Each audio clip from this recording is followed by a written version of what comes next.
Senhor Jesus. Amém.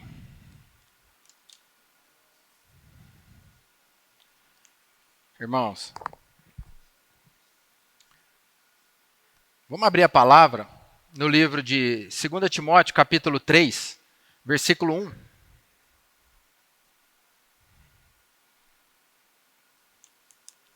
Segunda Timóteo, capítulo 3, versículo 1.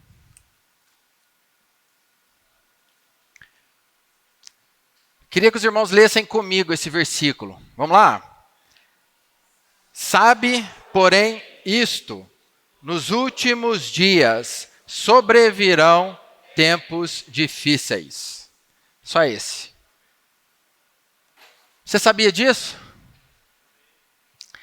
A palavra está falando, sabe, porém, isto, nos últimos dias sobrevirão tempos difíceis. Esse termo grego da palavra tempos difíceis é duros, tempos duros, dolorosos, perigosos. São tempos difíceis, tempos de erro, tempos de engano, tempo de apostasia. E quando fala apostasia, não se refere ao mundo, porque ele já é apóstata por si só, refere-se à igreja. São tempos extremamente difíceis para nós, os filhos de Deus. Nesses dias finais que nós estamos vivendo, nós temos vivido o tempo da hora do poder das trevas.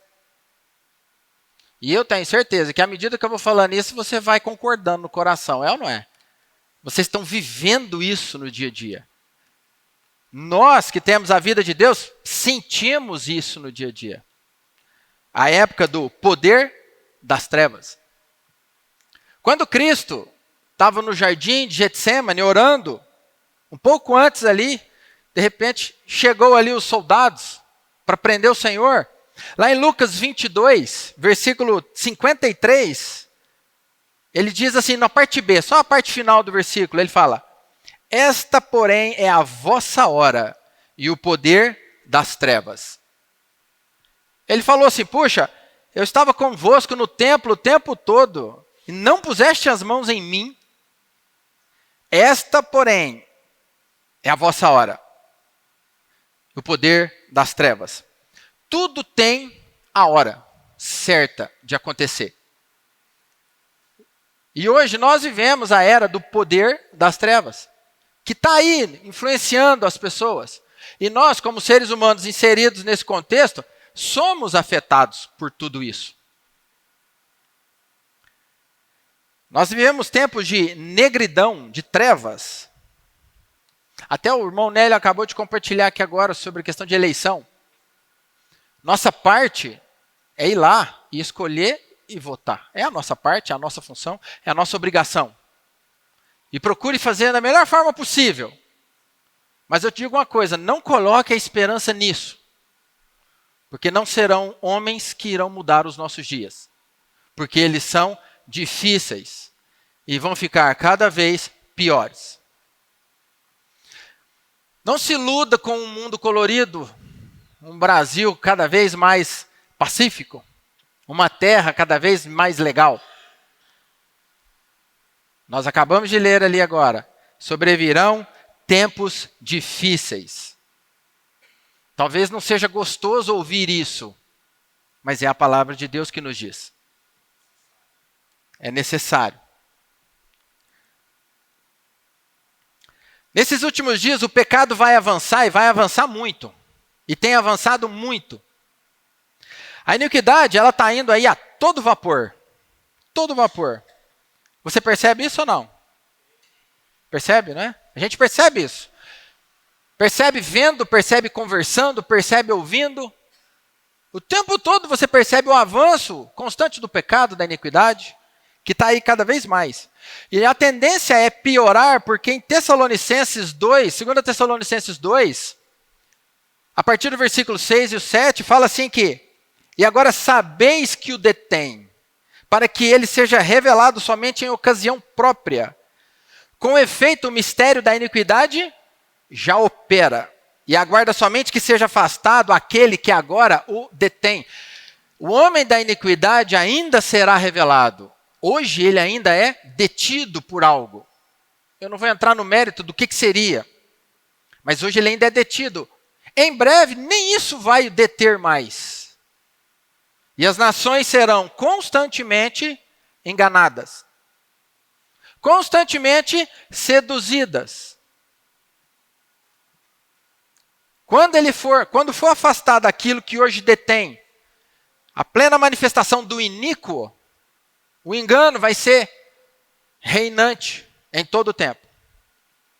Então, nesse tempo que nós estamos vivendo, irmãos, o nosso coração deseja um evangelho que acalme o nosso ser. Nós desejamos ouvir um evangelho que console o nosso coração. Mas, por outro lado, existem outros que não suportarão a sã doutrina. O nosso ser almeja uma palavra. Eu queria tanto ver uma palavra que me desse paz. Mas outros não suportarão a sã doutrina. Outros, e eu digo, não digo mundo não. O mundo não quer saber da palavra. Eu digo filhos de Deus. A palavra de Deus vai ser incômodo, e talvez seja incômodo para muitos filhos de Deus. Porque ela expõe, ela demonstra a nossa condição. Lá em 2 Timóteo 4:3 fala isso. Haverá tempo em que não suportarão a sã doutrina. Não vão suportar ouvir a palavra. Fica inquieto, incomoda, papo chato. Para, não quero saber disso não. Principalmente quando a gente fala isso que eu estou falando hoje. Tempos difíceis, tribulação, luta. Para com isso, André, já basta a minha vida no dia a dia. Você ainda vem falar isso aqui sábado? São tempos de horrores, tempos de angústia que nós temos vivido. Você tem reparado a situação emocional das pessoas? Você já reparou aí que brigam por qualquer coisa? Matam por qualquer coisa? Se odeiam por qualquer motivo? Como aumentam os casos de problemas mentais? Eu peguei um dado aqui que eu achei interessante. Em 2019, quase 1 bilhão de pessoas estavam vivendo com transtorno mental. Nós temos em torno de 8 no mundo, né? Quase 1 bi. E desse número, 14% eram adolescentes. Isso dá mais ou menos 140 milhões de adolescentes pelo mundo com transtorno mental. O suicídio, ele é responsável por mais de uma morte a cada 100. Cada 100 mortes, mais de uma era devido ao suicídio por transtorno mental. E 58% dos suicídios ocorriam abaixo dos 50 anos de idade. Não é uma pessoa de 80 anos que está se matando. Pessoas com transtornos mentais graves, problemas psíquicos, morrem em média 10 a 20 anos mais cedo do que o restante da população em média. E esses transtornos são a principal causa da incapacidade das pessoas. Medo, pânico, angústia, não consegue fazer nada. Anula totalmente a pessoa. A depressão e a ansiedade, só no primeiro ano da pandemia, aumentaram 25%. Que foi 2019, final de 2019, começo do 20. E a tendência, irmãos, é só aumentar. É só piorar. Sabe por quê? Porque nós vivemos tempos difíceis. Os dias são os últimos. Jesus, quando estava aqui, ele falou da grande tribulação. E lá em Mateus 24, 21, quando ele estava se referindo à época da grande tribulação, ele diz assim, nesse tempo haverá grande tribulação, como desde o princípio do mundo até agora, não tem havido e nem haverá jamais. Você já parou para pensar nisso? O que isso implica? Na mesma porção em Marcos 13:19, Jesus falando a mesma coisa. Aqui Marcos já registra dessa forma. Porque aqueles dias serão de tamanha tribulação, como nunca houve desde o princípio do mundo que Deus criou até agora. E nunca jamais haverá. Se referindo à grande tribulação. Que está aí. Está aí. Está próximo. Você tem percebido essa angústia mental nas pessoas? Ou não? Irmãos, apesar de nós vivermos no mundo físico, no mundo material, o que nos perturba é o mundo espiritual. É o mundo espiritual que está por trás de toda a angústia e ansiedade nossa. Lá em Daniel, no capítulo 7, no versículo 25, quando está se referindo ao anticristo, tem uma palavrinha lá interessante que fala: proferirá palavras contra o Altíssimo, magoará os santos do Altíssimo. E aí pronto, eu não vou continuar não, só até aí. Magoará os santos do Altíssimo. Essa palavra magoar é esgotamento mental.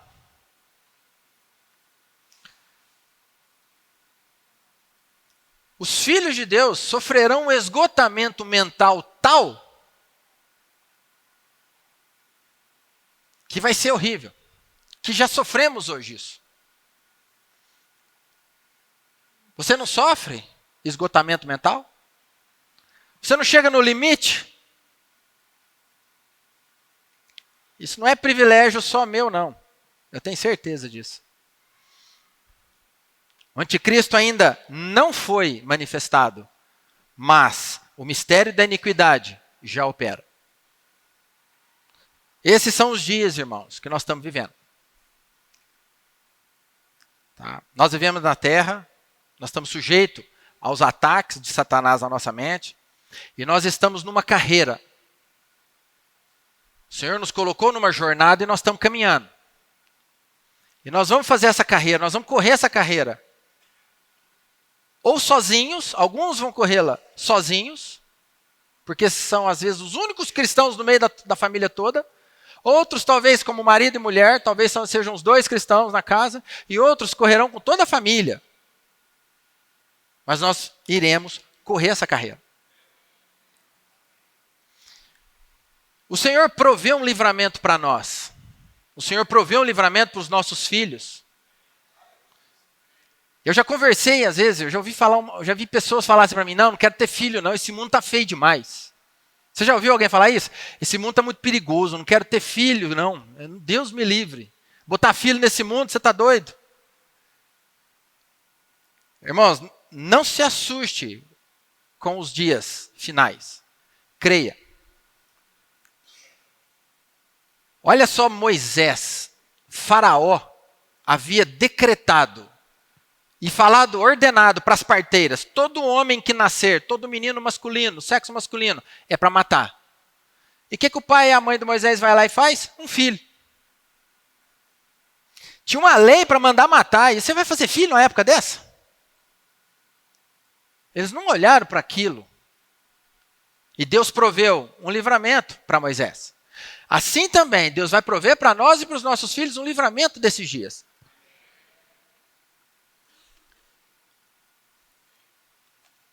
Por isso, não deixe o seu coração se desesperar. Com medo disso, com medo daquilo, não caia na mentira do diabo.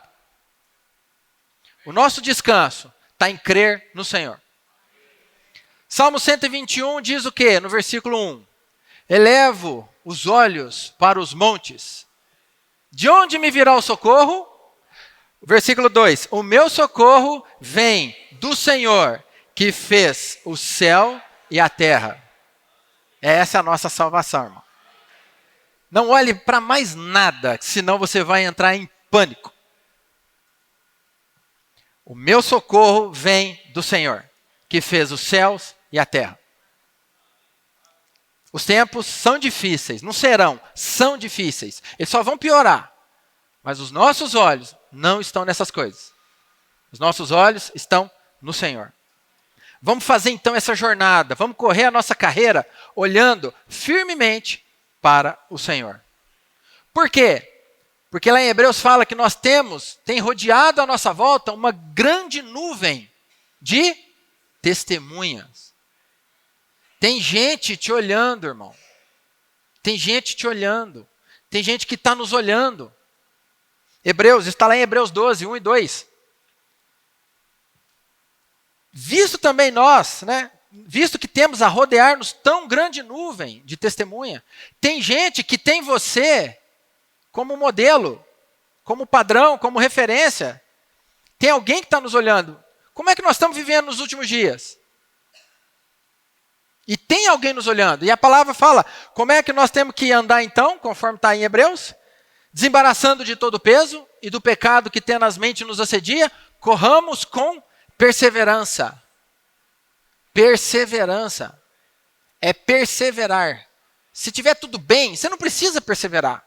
Se a palavra fala perseverança, é porque não vai estar tudo bem. Pula no rio e vai sentir a correnteza. É só ficar quietinho, ele te leva. Agora pula no rio e vai na contramão. Você tem que perseverar e muito para ver se sai do lugar. Por quê? Porque tem força contrária. A perseverança implica que tem força contra. E a forma de eu correr a carreira aqui é com perseverança. Por quê? Porque vai ter movimento contrário. Então vai exigir de mim perseverança. Com que jeito? Olhando firmemente para o autor e consumador da nossa fé, Cristo. Se eu tirar os olhos do Senhor, eu estou perdido. Principalmente nesses dias que nós estamos vivendo. Por isso Paulo, quando está escrevendo a última carta da vida dele, que foi 2 Timóteo, no capítulo 4, no versículo 1, ele escrevendo para Timóteo, que era um jovem, ele fala assim, conjuro-te perante Deus e Cristo Jesus, que há de julgar vivos e mortos, pela sua manifestação e pelo seu reino. Conjuro-te, ô Timóteo, eu te suplico, eu te imploro. Eu estou te implorando. Aqui tem um forte sentimento de Paulo, porque Paulo sabia que a sua morte estava se aproximando. Essa foi a última carta dele, antes de Roma matá-lo. Ele escreveu a Timóteo e depois não escreveu mais, porque ele foi morto. Imagina o sentimento, irmão, seu. Se você pudesse escrever a última carta, mandar o último WhatsApp, mandar o último e-mail para alguém, e sabendo que logo você morreria, qual seria o sentimento que você colocaria naquilo ali? Já parou para pensar? Eu vou morrer depois que eu escrever isso aqui. O que eu vou falar? Você ia pôr todo o seu sentimento naquilo ali. Paulo fala, conjuro-te. Eu estou te implorando, Timóteo. Tem um hino. Eu já até citei ele aqui uma vez, que eu acho muito bonito. A letra dele diz assim, se tu soubesses que Jesus viria, ainda antes da manhã raiar, temor ia sentir ou alegria, sabendo que essa noite ele ia voltar? As coisas a fazer ou a falar, talvez a carta a ponto de escrever. Oh, quantos planos ia tu mudar, sabendo que essa noite ele ia chegar. E quanta ação tu praticar não ias, que ofensas tu irias reparar. Para quanta coisa tempo encontrarias, sabendo que essa noite ele ia voltar. Nós achamos que nós temos muito tempo. Por isso que a gente às vezes insiste em guardar uma raiva de alguém no coração. Às vezes a gente insiste em protelar o pedido de perdão, ou protelar o conceder o perdão, porque a gente ainda acha que nós achamos que temos tempo. Paulo sabia que ele não tinha mais tempo. E aí ele conjurou para Timóteo. E ele conjura e ele fala aqui, ó, pela sua manifestação e pelo seu reino. Essa foi a súplica dele. Pela sua manifestação e pelo seu reino. A manifestação de Cristo visa o juízo, a fim de galardoar cada um daqueles que forem vencedores. E o seu reino visa ele reinar com os seus vencedores. E Paulo conjurou, suplicou para Timóteo, tendo em vista a manifestação de Cristo e tendo em vista o seu reino. Irmão, você percebe que a sua vida hoje aqui, a sua vida e sua obra, tem muito a ver com a manifestação do reino? Você já parou para pensar que o seu viver tem muita coisa a ver com a manifestação do reino? A sua vida e a sua obra tem tudo a ver com a manifestação do reino? O que o nosso viver manifesta? Nós somos um reflexo daquilo que um dia será em essência, em plenitude do reino. Nossa vida tem que ser um reflexo daquilo que será em plenitude um dia. E nós precisamos ser sérios com isso. Isso tem que ser tratado de forma séria no nosso viver. Você tem que pensar nisso com seriedade. Não leve a vida na flauta, de qualquer jeito. Vida leva eu. Não. Seja sério com a sua vida, com o seu testemunho, com o que você fala, com o que você faz. Nós precisamos considerar o nosso viver diante de Deus de forma muito séria. Porque Paulo conjurou para Timóteo, pela manifestação de Cristo e pelo seu reino. Por que ele conjurou? Porque Cristo irá se manifestar. E como nós reagiremos? Como seremos encontrados? Qual será a nossa atitude quando Cristo se manifestar? 1 João capítulo 2, versículo 28. Filhinhos, agora, pois, permanecei nele, para que quando ele se manifestar, tenhamos confiança e dele não nos afastemos envergonhados na sua vinda. Quando ele se manifestar, nós teremos confiança ou nos afastaremos envergonhados? E essa manifestação do Senhor está às portas. Está aí. Nós seremos qualificados a participar do reino, do galardão que ele vem para nos dar? O segredo é permanecer no Senhor. Lá em Lucas 21, versículo 36. No Evangelho de Lucas 21, 36 diz: Vigiai, pois, a todo tempo orando, para que possais escapar de todas essas coisas que têm de suceder e estar em pé na presença do Filho do Homem. Será que nós estaremos em pé? Vigiai, orando. Esse é o versículo 36. Se você ler o 34, 35, ele fala para acautelai-vos por vós mesmos, para que nunca vos suceda que o vosso coração fique sobrecarregados com as consequências da orgia, da embriaguez, das preocupações deste mundo, e para que aquele dia não venha sobre vós repentinamente como um laço. Como é que eu me acautelo, irmãos? Orando, permanecendo, comunhão com Deus. Pois há de vir sobre todos os que habitam sobre a face da terra, nós e o mundo, filhos de Deus incrédulos.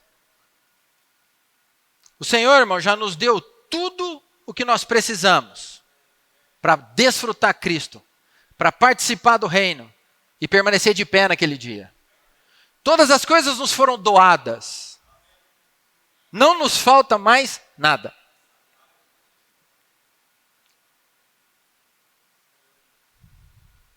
A questão é hoje, como nós vivemos. A nossa eternidade, ela está garantida com Deus. A salvação que Deus nos deu é eterna. Mas hoje, nosso viver, como ele é? Como é que nós temos vivido nos tempos finais? Que são esses dias de hoje. Nós temos sido misericordiosos? Você é misericordioso? Nós somos longânimos? Temos paciência? A vida de Deus que está dentro de você, ela tem liberdade? Nós temos amado a volta do Senhor? Vem logo, Senhor. Nós temos amado isso queima no nosso ser.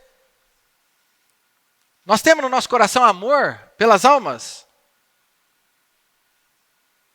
Essas perguntas merecem atenção da nossa parte, porque elas mostram muito de nós e determinam muita coisa do nosso futuro. Cuidado com alguns ensinos superficiais, alguns ensinamentos supersticiosos que dizem que depois de salvo, você não vai ter mais problema. Porque nós lemos aqui que muitos poderão se afastar envergonhados. E eu não quero, naquele dia, na manifestação do Senhor, me afastar envergonhado.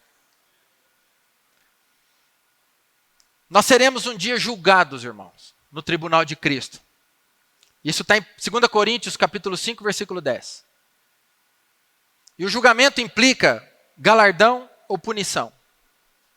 Galardão ou puxão de orelha. 2 Coríntios fala, porque importa que todos nós compareçamos perante o tribunal de Cristo, para que cada um receba segundo o bem ou mal que tiver feito por meio do corpo.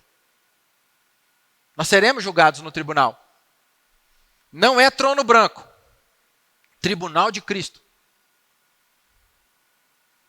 E no 1 Coríntios capítulo 3, versículo 14, fala assim, se permanecer a obra de alguém que sobre o fundamento edificou, receberá galardão. Se permanecer a obra que sobre o fundamento, que é Cristo, edificou, receberá galardão. Se a obra de alguém se queimar, sofrerá ele dano. Mas esse mesmo será salvo, todavia como que através do fogo. Será salvo, porque ali nesse tribunal não será julgado salvação de ninguém. Salvação eterna não é julgamento disso. É julgamento de galardão ou não. A salvação já está resolvida. Mas nós seremos julgados, ou para galardão ou não. Por isso que Paulo rogou e suplicou Timóteo pela manifestação da vinda do Senhor e pelo reino.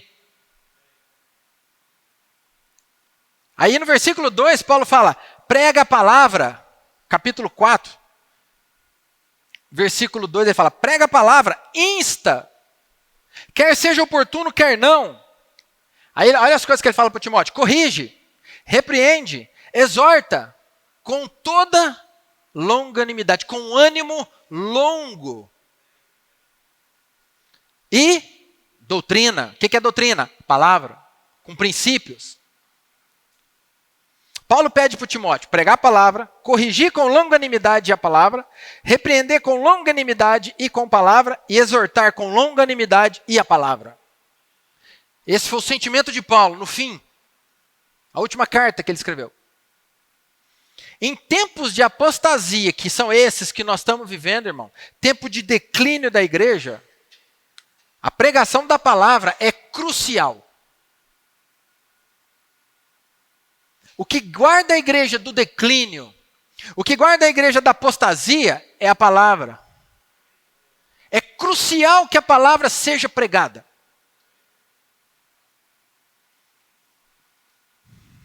E quando você olha de uma forma geral, eu não estou dizendo aqui não, digo de forma geral, entre os filhos de Deus, pega o Uberaba, pega o Brasil, a palavra de Deus às vezes fica em segundo lugar, terceiro, quarto. Se fala de tantas coisas, e a igreja só se declina, só apostata, só cai. Porque falta palavra. Não é uma questão de pregar que você está livre do inferno. Nós somos salvos, estamos livres do inferno. Não. É mostrar, é a palavra que nos mostra e nos leva a um relacionamento íntimo com Deus. É isso que importa. Porque salvo nós já fomos, agora eu preciso de intimidade com Deus. E a única maneira de você e eu resistir à pressão desse mundo hoje é sendo íntimo de Deus. Eu não aguento, eu não resisto se eu não tiver intimidade com o meu Senhor. Pode guardar isso no seu coração. nós não conseguiremos resistir à pressão se não houver na nossa parte intimidade com Deus. Se não houver relação íntima entre eu e o meu Senhor, eu não resisto à pressão de fora hoje. É justamente isso que vai nos fazer permanecer nos dias finais. Lá em Timóteo que fala, aquele versículo ali, que haverá tempo em que não suportarão a sã doutrina, não vão suportar ouvir a palavra, está em 2 Timóteo 4, 3 e 4, a palavra fala assim, pelo contrário, cercar-se-ão de mestres, segundo as suas próprias cobiças, como que sentindo coceira no ouvido. E vão se recusar a dar ouvidos à verdade, entregando-se a fábulas. Isso aqui é entre os filhos, irmãos, de Deus. Você já viu algum filho de Deus assim? Eu conheço alguns irmãos que você fala de futebol com ele, fala de política, fala de tudo, mas se você falar da palavra de Deus, ele, não, irmão, vou falar de outra coisa. Filho de Deus. É até triste, a gente ri para não chorar. Não quer ouvir. A palavra não incomoda, a palavra não incomoda no bom sentido, sabe? A palavra não desperta interesse nessas pessoas. Muitos não tolerarão a sã doutrina, a sã palavra. A palavra de Deus expõe. A palavra de Deus expulsa a morte, ela traz luz. Por isso que ela incomoda. E sempre que você se posicionar pela palavra, você vai sofrer rejeição. Pode ter isso como certo.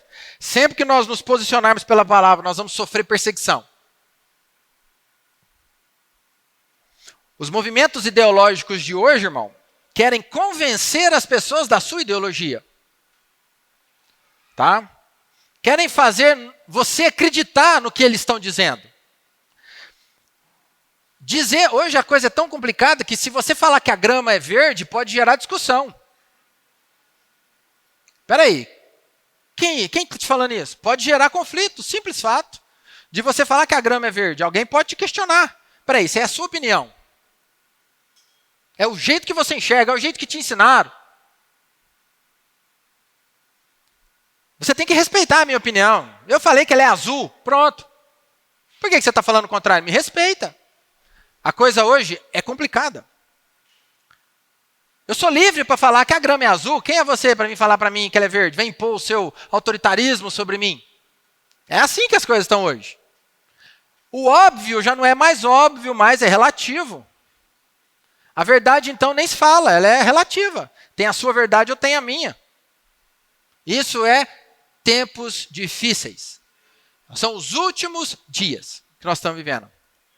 A pressão é tão grande que muitos filhos de Deus ficam tímidos, se acovardam diante de tanta pressão. E nós passamos a ser uma ameaça. Querem hoje reescrever a Bíblia. Já viram isso aí, né? Querem reescrever a Bíblia. Ela está ultrapassada, ela não se encaixa nos padrões dessa vida moderna. É uma ameaça às liberdades. A palavra de Deus é fundamentalista, a palavra de Deus é homofóbica, ela é machista. Não serve, é preconceituosa. Então vamos reescrever. São pessoas que não toleram a sã doutrina.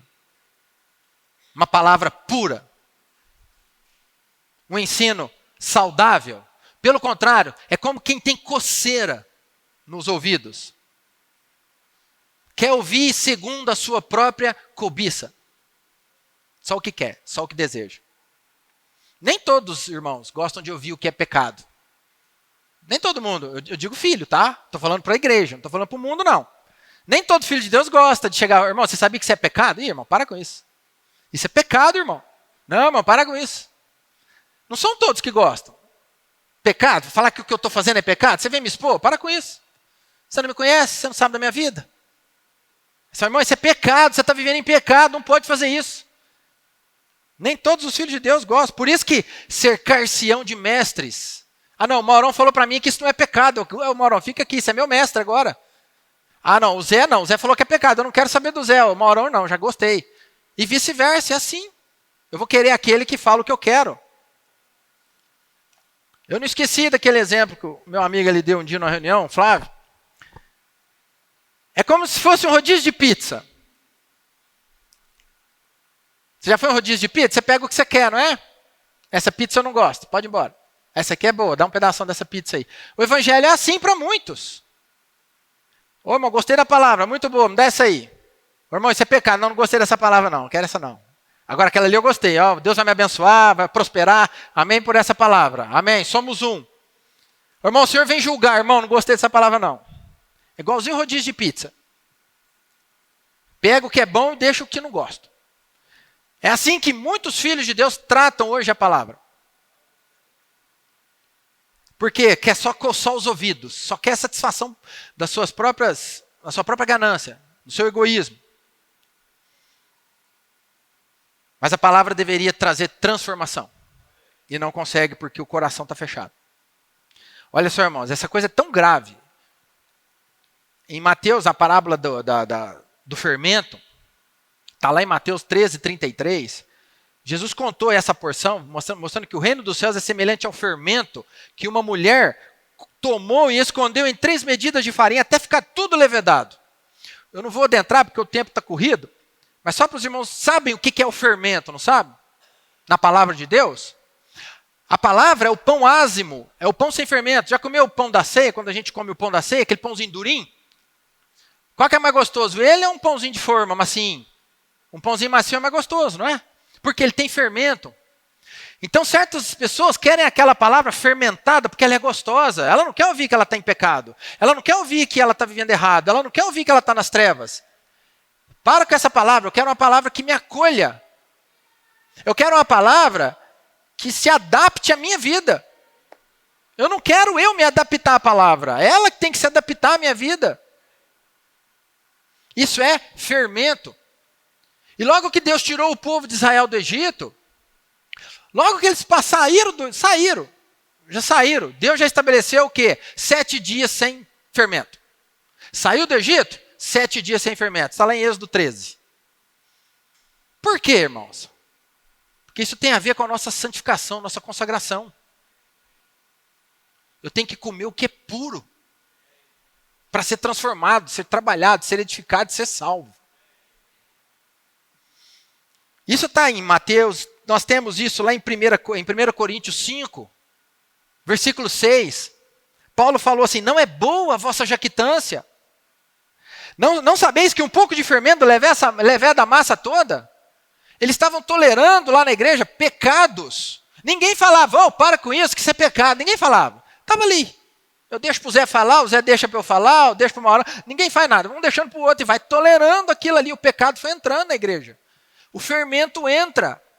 Paulo escreveu, essa sua jactância, essa sua tolerância, esse seu orgulho, essa sua soberba, isso não é bom não. Você não sabe que um pouquinho só de fermento leveda a massa toda? O ensino da palavra de Deus não pode ter fermento, irmão. Quando você come a palavra de Deus pura, você consegue discernir o fermento. Quando nós comemos algo contaminado, a gente nunca vai discernir o que é a palavra pura. Graças a Deus o Senhor tem nos dado a palavra pura. Para ter discernimento, isso aí tem fermento, eu não quero. Às vezes a gente até tolera algumas coisinhas erradas, né? Porque a gente não quer ser exposto nos nossos pecados. A gente tolera, assim, não, deixa aqui. E também em Mateus 16, quando Jesus fala para os discípulos, acautelai-vos dos fermentos dos saduceus e dos fariseus. Os discípulos ficam pensando, nossa, nós não trouxemos fermento, será que é por causa do pão, né? Não entenderam nada.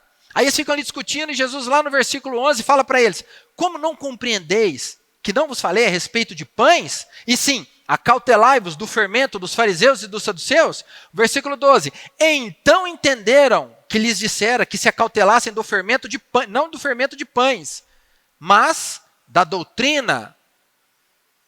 O problema no fermento é a doutrina. E hoje, no meio dos filhos de Deus, tem muito fermento. Muita palavra fermentada. Que eu gosto, é gostoso. Uma palavra que se adequa à minha vida. Que me acolhe, que não me expõe. Uma palavra que passa a mão na minha cabeça. É gostoso. Quem não gosta? Ela aprova o meu viver. Por isso que o Senhor falou para nós em Mateus 24:12, e por se multiplicar a iniquidade, o amor se esfriará de quase todos. Irmão, você já parou para pensar nisso? Quase todos. Hoje nós vivemos essa época em que a iniquidade se multiplicou a tal forma que o amor se esfria de quase todos. Isso aí relata, esses tempos finais, é justamente um pecado avançado. E à medida que o pecado avança, o nosso coração vai sendo tomado por desamor. Nosso coração vai ficando duro. Iniquidade, ela aumenta, e eu me fecho. Eu fico duro. O desamor toma conta do meu ser. São tempos terríveis, os que nós temos vivido. Paulo falou para o Timóteo, 4:12, 1 Timóteo 4:12. Ele havia deixado o Timóteo para cuidar de uma igreja. Timóteo estava ali cuidando dos irmãos. Aí Paulo falou para ele, ninguém despreze a tua mocidade. Viu, Timóteo? Timóteo, não deixa ninguém desprezar a sua juventude, não. Pelo contrário, torna-te padrão dos fiéis. Na onde? Na palavra, no procedimento, no amor, na fé e na pureza. Sem fermento. Seja puro. Não deixa as pessoas olhar a sua juventude e falar assim, isso é um coitado. Não deixa ninguém desprezar a sua juventude. Isso aqui é uma palavra para todos nós. Nós somos todos jovens. Não deixa ninguém desprezar a sua fé. Timóteo era para ser um exemplo de conduta, um exemplo na fé, no amor, na pureza. Nós não devemos dar motivo para que nos despreze. E a palavra de Deus em nós, como pura, é que vai nos manter acesos. Amanhã, eu quero continuar essa comunhão com os irmãos, nos levando a despertar sobre o nosso viver nessa terra hoje, no final do tempo. Tá? Que os irmãos possam me tolerar mais um pouquinho amanhã. Eu vou parar por aqui, só vou fazer uma oração, aí a gente compartilha rapidinho aqui. Vamos só fechar os olhos, irmãos, feche seus olhos. Senhor, muito obrigado, porque temos a Tua palavra, que é luz para o nosso caminho, lâmpada para os nossos pés. Muito obrigado, porque o Senhor tem falado conosco, nos dando norte, direção nessa terra de trevas. Muito obrigado, porque o Senhor insiste conosco. Muito obrigado por ter nos alcançado com a Tua vida e está nos governando diariamente por meio da vida. Nos leva à frente, Senhor. Não deixa a gente ficar olhando à nossa volta. Não deixa a gente olhar as tribulações ao nosso redor. Nos faça correr a carreira olhando só para Ti. Porque é isso que vai nos fazer prevalecer. A perseverança depende de olharmos firmemente para o Senhor. Guarda a Tua igreja. Fortalece a nossa fé. Nos ajuda a avançar contigo. Jesus é o Senhor. Amém.